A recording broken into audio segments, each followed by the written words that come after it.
Hi, my name is John, aka Jockey Miko. and I got a quick tip for you about using VO3 and to get images from stills that you've already created. A few moments later. You try to use an image that you've already prompted or that you have, and you want to see the capabilities of VO3 with them. You can't do that, at least with the way the current build is right now. You run into that problem. You're like, well, I want it to move, and I wanted to use VO3 with it, and you just can't do that, even though VO2 is very, very good.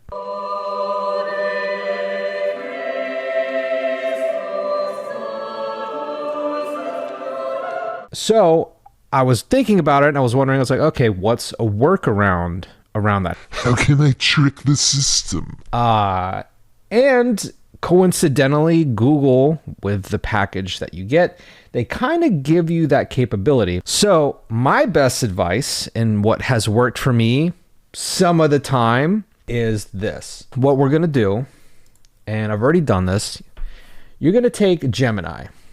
Now you can probably use any other LLM that you favor, at least one that you can drag an image into and say, create a prompt for me. So why I use Gemini? Well, you get a lot of capabilities. Google AI plans and features. There we are. I mean, it's so freaking expensive. But the interesting thing is you want the capability of VO3. You have to spend this amount. It's like in a package deal, okay? So like Gemini app, Flow, Whisk, which is their image generator, 12,000 monthly credits, 30 terabytes of storage. That's nice. What I thought was interesting, it's like, okay, well, Google has an LLM. That's Gemini. Because they're giving you all these capabilities with it, you have the highest limits. I said, okay, Google developed VO and Google developed Gemini. They should talk.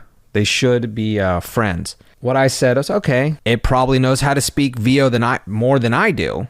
I've never used it before. So you drag the image in, and then I said, help come up with a prompt for VO3 to turn this into a video. I wanted him to say something. I said, do we have a problem? You know, it's all serious. I'm a serious guy. What's mean serious business? Do we have a problem? So Gemini's so freaking cool. Now, here we go. Option 1, detailed sequence with emotional nuance. It's kind of telling you where the video's, the vibe of the video is going to head. Here's this whole freaking prompt.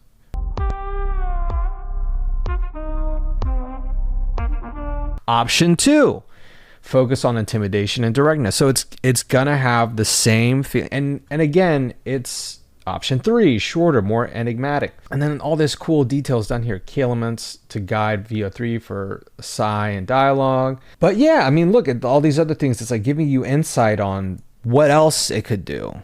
Okay, cool. I don't usually prompt like this. Mine are kind of more direct, kind of more human, right? So I copied, I believe, this one, and then we brought it into here.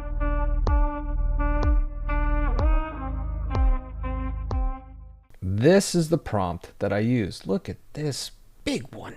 Look at that.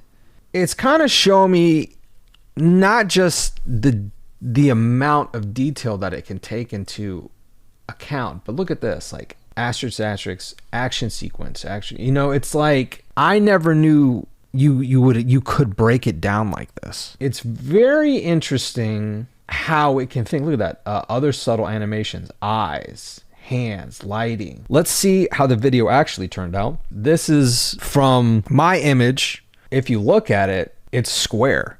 It's not even 16 by 9. So that's another cool thing. I didn't have to expand it or anything. We're just doing raw prompt.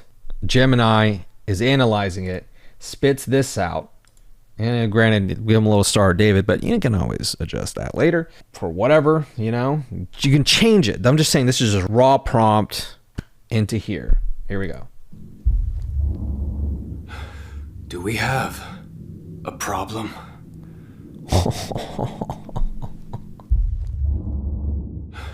Do we have Are you kidding me? a problem? No, we don't have a problem. This is freaking sick.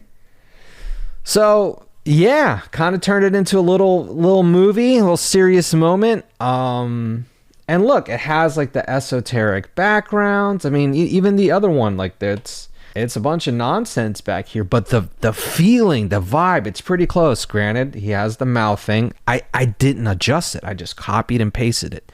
So to have that one-to-one, that quick, that close, it's not pulling from image to image. I think it's on to something. Now, give it a couple months. I'm sure VO3 is going to have to put in the image and there you go, it moves.